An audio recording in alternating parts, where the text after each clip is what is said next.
Независно од барањето на група партии за воведување една наместо актуелните 6 единици при изборот на пратеници во собранието, има ли реални причини да се разгледува евентуална промена на изборниот модел?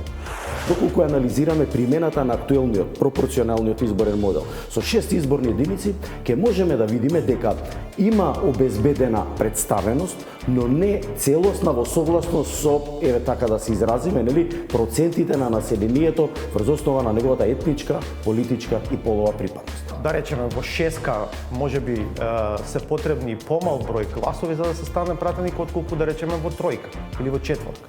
Со оваквата поставеност кај што гласот кој што на демократија би требало да вреди исто, секој глас да вреди исто, ние сме на граница на уставна одржливост во оваа смисла. Со отворените листи граѓанинот, гласачот има право да направи своето рангирање од понудената листа.